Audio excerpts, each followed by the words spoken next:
నమస్తే, welcome to my rich recipes. ముందుగా అందరికి happy new year. New year celebrations అంటేనే కేక్స్ కదా. ఆ కేక్స్ లోనే స్పెషల్ రెడ్ వెల్వెట్ కేక్ చేయబోతున్నాం. అది ఎలా చేయాలో చూద్దాం రండి. ముందుగా ఎగ్స్ తీసుకుని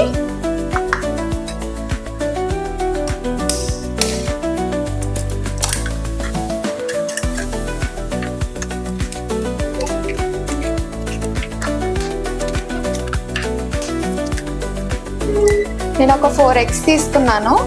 నాకు కప్పు కొలత ప్రకారం చెప్తున్నాను, ఎగ్స్ లెక్క తీసుకోకండి. మెయిన్ కొలత కప్పు, ఏదో ఒక కప్పు, మీ ఇంట్లో ఏ కప్పు ఉంటే ఆ కప్పుతో కొలుచుకోండి. 1 కప్పు ఎగ్స్ తీసుకుంటున్నాను. వీటిని ఇప్పుడు బాగా బీట్ చేసుకుందాం. ఈ ఎగ్స్ని బీట్ చేసుకుందాం.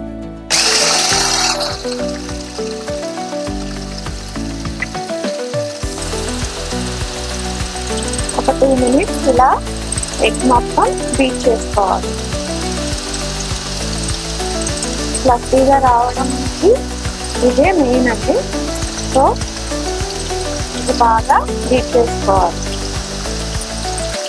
మిక్సీలో కాకుండా మీ దగ్గర మామూలు బీటర్ ఉన్న ఇలా చేసేసుకుంటే ఇలా ఫ్లఫీగా పైకి వస్తుంది.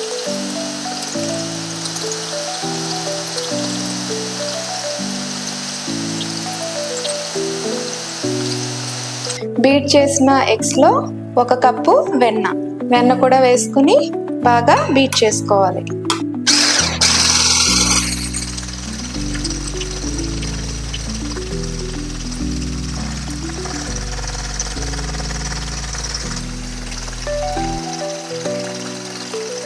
ఇలా మొత్తం కలిసిపోయేలాగా బీట్ చేసుకోవాలి. ఇది బాగా కలిసిపోయిందండి. వెన్న, కోడిగుడ్లు 1 కప్ తీసుకున్నాం కదా, ఇది 1.5 కప్పు షుగర్ తీసుకోవాలి. ఇది మనం ఇలా అయినా వేసేసుకోవచ్చు, కాకపోతే ఎక్కువ టైం పడుతుంది మనం కరగబెట్టుకోవడానికి. సో ఒక్కసారి దీన్ని మిక్సీ వేసేసుకుందాం. ఇది 1 కప్పు, మొత్తం 1.5 కప్ వేసుకుందాం షుగర్. 1.5 cup sugar.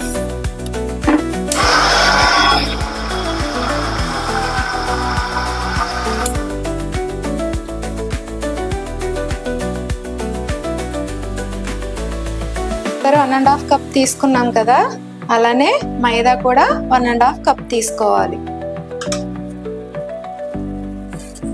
ఇలా 1.5 కప్పు మైదా కూడా తీసుకుని ఇందులోనే 1/2 tablespoon baking powder, 1/2 table స్పూన్లో మళ్ళీ 1/2 అంటే 1/2 టేబుల్ స్పూను బేకింగ్ సోడా. ఇవన్నీ వేసుకుని ఒక 2 సార్లు జల్లెడ పట్టుకోవాలి. ఎందుకంటే ఇవన్నీ బాగా మిక్స్ అయిపోతుంది అన్నమాట. ఇలా 2 సార్లు, 2 లేదా 3 సార్లు బాగా కలిసేలాగా జల్లెడ పట్టుకోవాలి. ఇలా మొత్తం కలిస్తే మీకు కేకు, ఈ సోడా అంతా బాగా కలిసి కేక్ చాలా మెత్తగా స్పాంజ్లా వస్తుంది. ఇలా కలిసిపోయిన దాంట్లో ముందుగా మిక్సీ వేసుకున్న షుగర్ని ఇందులో వేసేసుకుందాం. ఇది బాగా కలిసేలాగా ఒక్కసారి కలుపుకుని ఇందులో ముందుగా బీట్ చేసుకున్న ఎగ్ అండ్ వెన్న ఇది కూడా ఇందులో వేసేసి బాగా కలిపేసుకుందాం.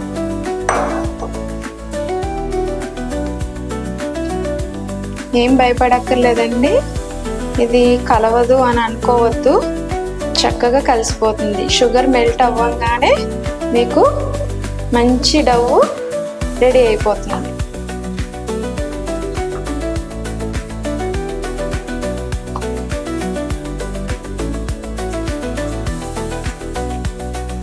చూసారు కదా, మొత్తం కలిసిపోయింది.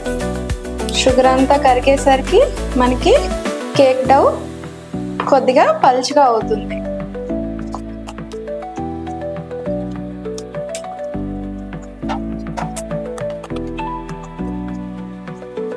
చూసారు కదా కన్సిస్టెన్సీ.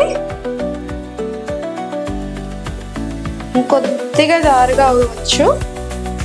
సో ఒక్క 2 టైమ్స్ కలిపేసి పక్కన పెట్టేసుకుందాం. ఈలోపు మనం ప్రీహీట్ చేసుకుందాం. స్టవ్ వెలిగించుకొని ఇలా మందపాటికి ఒక గిన్నె చూసుకొని మందపాటి గిన్నె పెట్టుకోండి.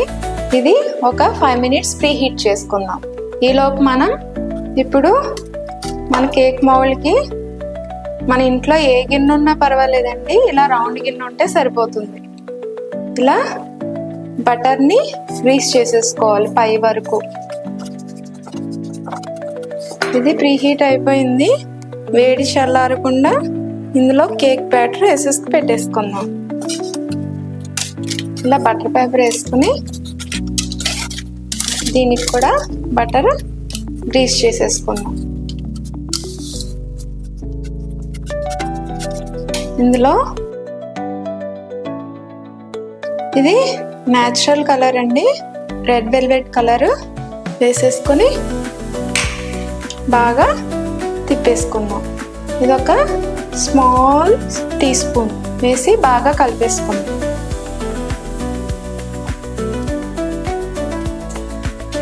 ఇది బాగా కలిసిపోయింది.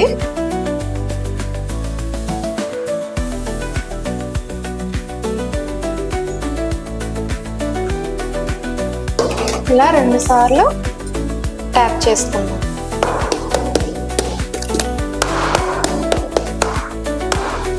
ఇది బాగా కాగిపోయింది, అంటే 5 మినిట్స్ బాగా కాలిపోయింది. దాంట్లో ఇప్పుడు గిన్నె పెట్టుకుందాం. ఇలా మిడిల్ సెట్ చేసుకుని జాగ్రత్త అండి, కొంచెం బాగా కాలిపోయి ఉంది కదా, కాలిపోతుంది, చాలా జాగ్రత్తగా పెట్టుకోండి. ఇలాంటి గిన్నె లేకపోయినా మనకి పాత కుక్కర్లు ఉంటాయి కదా, ఆ కుక్కర్ అయినా ఇలా ప్రీహీట్ చేసుకుని అందులో మీకు కావాల్సిన మౌల్డ్ లాంటిది గిన్నె, స్టీల్ది అయినా సరే ఇలా ఈ గిన్నె ఉన్నా పర్వాలేదు, పెట్టేసుకుని బాగా మూత పెట్టేసుకుందాం. చూసారు కదా అప్పుడే స్టార్ట్ అయిపోతుంది ఉడకడం. మనం ఇలాగా సెట్ అయ్యే మూత పెట్టేసుకుందాం.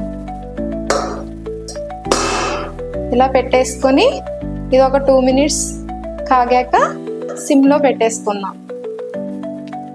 ఇది ఒక 30 మినిట్స్ వరకు టైం పడుతుందండి. ఇలాగా పెట్టేసుకుని ఒక 30 మినిట్స్ వరకు వెయిట్ చేద్దాం.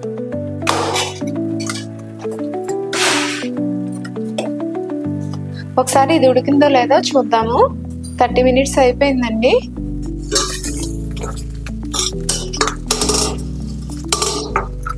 మధ్యలో ఉడికిందో లేదో చెక్ చేసుకుందాం. ఇంకా ఉడకలేదు, అయినా ఒకసారి చెక్ చేసుకుందాం. ఓకే, కొద్దిగా పచ్చి ఉంది. ఇంకొక 5 మినిట్స్ ఉడకనిద్దాం. 5 మినిట్స్ అయిపోయిందండి. ఇది ఉడికిందో లేదో చూద్దాం.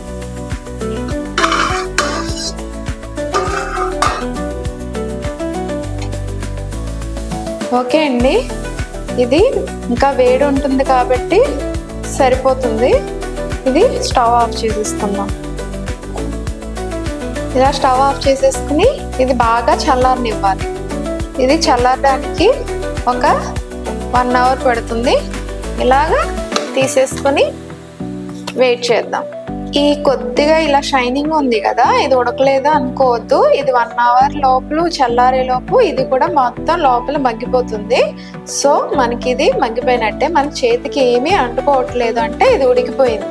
ఇంకొక టిప్ ఏంటంటే మీకు ఇది ఉడికిందో లేదో తెలియడం కోసం ఇలా చుట్టూ మనకి కేక్ స్పేస్ వదులుతుంది. అంటే స్పేస్ వదిలేసింది అంటే మనకి ఇది కేక్ బాగా బేక్ అయిపోయినట్టే. సో మనం ఇలాగా చూసుకొని మనం కేక్ పక్కన పెట్టేసుకుందాం. 1 అవర్ చల్లారనిద్దాం. దీన్ని డిమోల్డ్ చేసుకుందాం అండి. ఒకసారి చాకుతో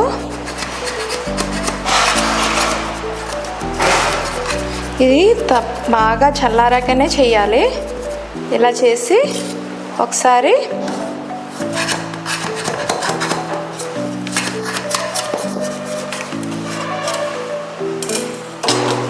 ఒక ప్లేట్లోకి తీసేసుకుందాం.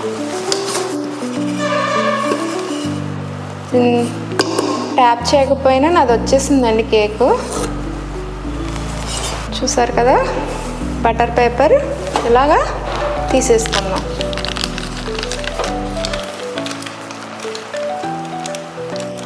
కొద్దిగా కలర్ చేంజ్ అయిందండి, కానీ పర్వాలేదు. ఇలా సైడ్స్ ఏమన్నా మీకు ఎక్కువగా మాడింది అనుకోండి, మనం సైడ్స్ తీసేసుకోవచ్చు, ఇబ్బంది ఏం లేదు. సైడ్స్ కింద తీసేసుకుని మనం లేయరింగ్ చేసేసుకోవచ్చు. ఈ మాత్రం లేకపోతే లోపల ఉడకదండి.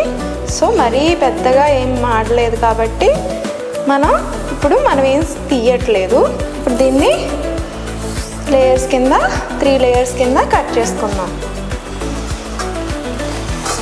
ఒక్కసారి మనం దీన్ని ఎక్కడి వరకు కట్ చేసుకోవాలో ముందే ఇదొక లేయరు, ఇదొక లేయరు ఇలా కట్ చేసేసుకున్నాం. లేదా 2 లేయర్స్ కింద అయినా మీరు కట్ చేసుకోవచ్చు.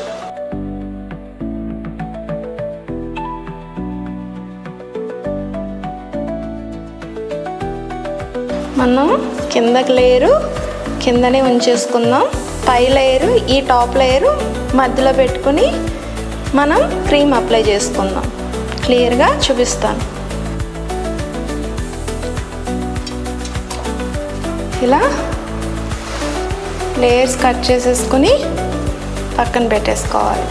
లేదు మనకి ఇది డిస్టర్బ్ అవుతుంది అనుకుంటే ఇది మనం తీసేసుకోవచ్చు. సైడ్స్ చూసారు కదా ఎంత స్మూత్గా ఫ్లఫీగా మన కేక్ తయారైందో చూసారు కదా.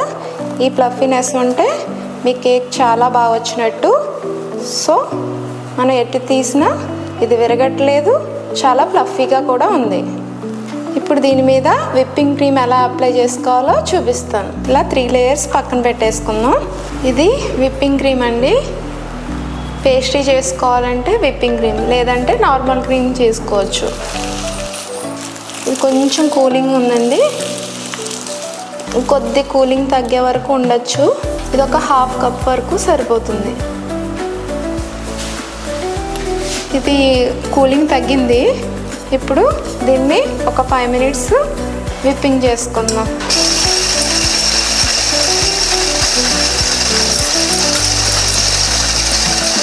మన దగ్గర విప్పింగ్ క్రీమ్ లేకపోతే కనుక మనం వెన్నలోని మిల్క్ పౌడర్ ఉంటుంది కదా, ఆ మిల్క్ పౌడరు బాగా మిక్స్ చేసుకుని లేయర్స్ కింద అప్లై చేసుకోవచ్చు.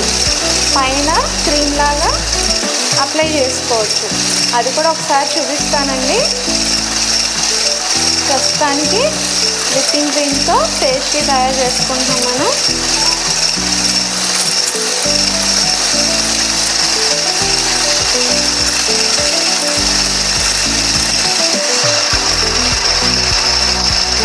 అందరూ ఈ కన్సిస్టెన్సీలో తీసేస్తారు, తర్వాత కరిగిపోయింది అని అనుకుంటారు.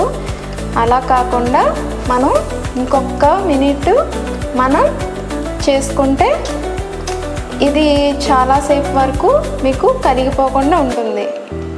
సో ఇంకొక 1 మినిట్ మనం విప్ చేసుకుందాం.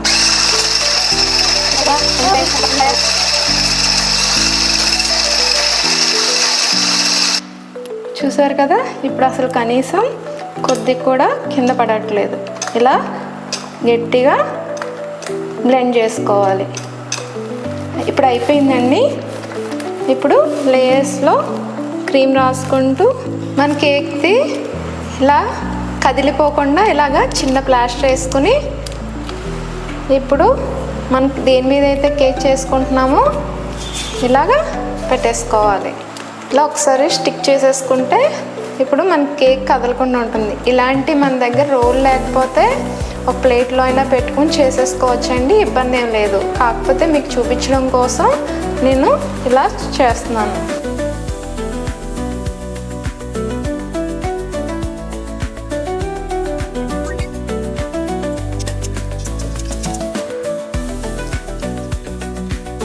కొద్దిగా క్రీమ్ అప్లై చేసుకుని మనం బేస్ పెట్టేసుకున్నాం. మిడిల్లోకి చూసుకుని పెట్టుకోవాలి. ఇప్పుడు షుగర్ సిరప్ మనకి స్ప్రే బాటిల్ ఉంటే స్ప్రే చేసుకోవచ్చు. ఈ షుగర్ వాటర్ అన్నమాట. సో మనం ఇలాగా కేక్ మొత్తం ఒక షుగర్ వాటర్ పోసుకుంటూ స్ప్రెడ్ చేసుకోవాలి. కూల్ కేక్కి ఇదే స్పెషాలిటీ. చాలామందికి కేక్స్కి చుట్టూ తీసేసుకుంటారు స్మెల్ నచ్చక. సో మనం కావాలంటే తీసేసుకోవచ్చు, లేదా ఇలా ఉంచేసుకునైనా చేసుకోవచ్చు, ఇంట్లోకే కాబట్టి. అదే బయట ఎవరికైనా మీరు చేసి ఇవ్వాలనుకుంటే మన సైడ్స్ తీసేసుకోవచ్చు. ఇలా 2 నుంచి 3 స్పూన్స్ వరకు షుగర్ సిరప్ పడుతుంది. అయిపోయాక విప్పింగ్ క్రీమ్ అప్లై చేసుకుందాం.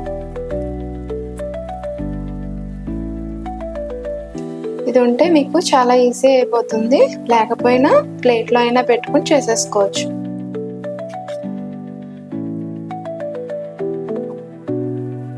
మీకు క్రీమ్ ఎక్కువ కావాలనుకుంటే ఎక్కువ క్రీమ్ అప్లై చేసుకోవచ్చు.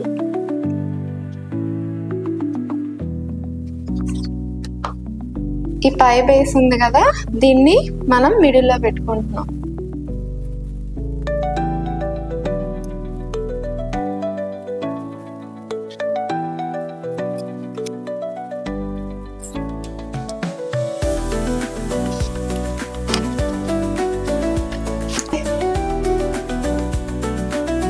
దీనికి కూడా షుగర్ వాటర్ ఇలా ఈవెన్గా ప్రతి లేయర్కి 3 స్పూన్స్ వరకు పడుతుంది. ఇది కొంచెం ఇది లోగా ఉంది కదా, కిందకు ఉంది కదా, కొంచెం క్రీమ్ ఎక్కువ పడుతుంది.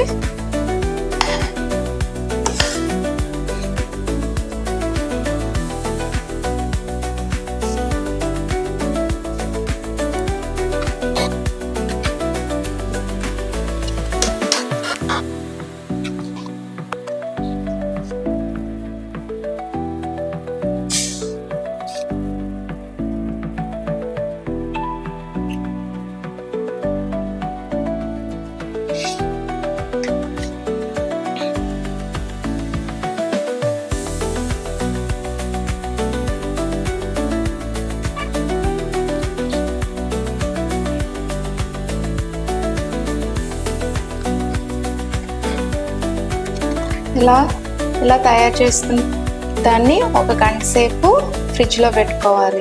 ఇది కూలింగ్ అయ్యాక మనం దీని మీద డిజైన్ చేసుకుందాం.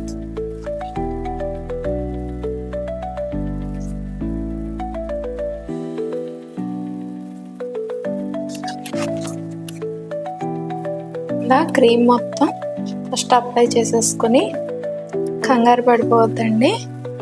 ఇలా అనిపిస్తుంది, మనం చేసే కొద్దీ ఇది ఫైన్గా వచ్చేస్తుంది. ఫస్ట్ టైం చేసేవారైతే కొంచెం టెన్షన్ పడతారు, అయినా కంగారు పడకుండా కొంచెం ఓపిక్గా చేసుకుంటే చాలా బాగా వస్తుంది కేక్. ఇలా మనకి దొరుకుతాయి, ఇది ఒక 70 రూపీస్ అట్లా ఉంటుంది. ఇలాంటిది దొరికితే ఇలాంటిదైనా తీసుకోవచ్చు. ఇదేమో కింద కేక్కి డిజైన్ ఇవ్వడానికి, ఇదేమో ఇప్పుడు మనం ఫినిషింగ్ ఇవ్వడానికి. ఇలాంటి దొరికితే తీసుకోండి, లేదా మన ఇంట్లో అట్ట ముక్కలు ఉంటాయి కదా, అట్ట ముక్కలతో అయినా మనం చేసుకోవచ్చు. కేక్ మీద ఎప్పుడు కూడా ఇలా స్లాంట్గా పెడితే చూపిస్తానండి. ఇప్పుడు ఒకసారి క్లియర్గా చూడండి.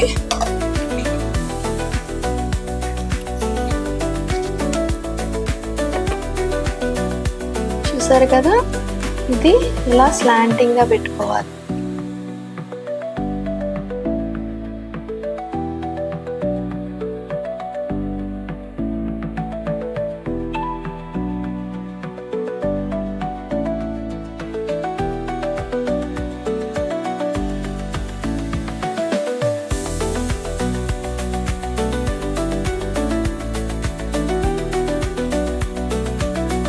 ఇలా డిజైన్ చేసేసుకోవాలి. ఇప్పుడు దీనిపైన మనకు కావాల్సినట్టుగా డెకరేట్ చేసుకోవచ్చు. ఇలాంటి కోన్ పేపర్ తీసుకుని ఇక్కడ కట్ చేసుకొని, ఇటువంటి నోజల్ దొరుకుతుందండి, ఈ నోజల్ తీసుకుని డిజైనింగ్కి రెడీ చేసుకోవాలి. ఇలా కట్ చేసేసానండి. కట్ చేసేసి ఇలా నోజల్ని పెట్టేసుకుని టైట్ చేసేసుకోవాలి, లేదంటే సైడ్ నుంచి వచ్చేస్తుంది. సో టైట్గా పెట్టుకోవాలి. ఇలా టైట్ పెట్టేసుకున్నాక ఇప్పుడు ఇందులో విప్పింగ్ క్రీమ్ డిజైన్ కోసం వేసుకుందాం.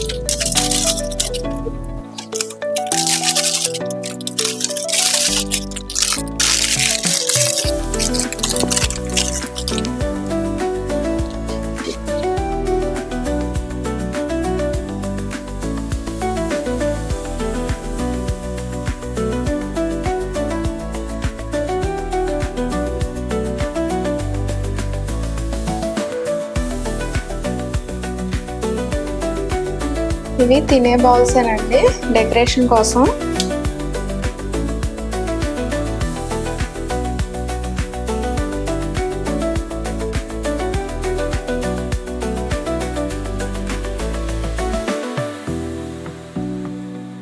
చూసారు కదా, కొంచెం కష్టమైన మనం ఇంట్లోనే ఇలా న్యూ ఇయర్ కేక్ తయారు చేసేసుకుంటే ఎంతో హ్యాపీగా ఉంటుంది.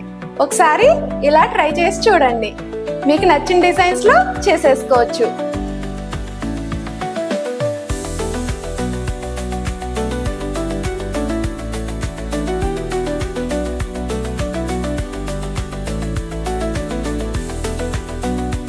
ఈ రెసిపీ కనుక మీకు నచ్చినట్లయితే లైక్ చేయండి, షేర్ చేయండి, కమెంట్ చేయండి, సబ్స్క్రైబ్ చేయడం మాత్రం మర్చిపోకండి. Thank you.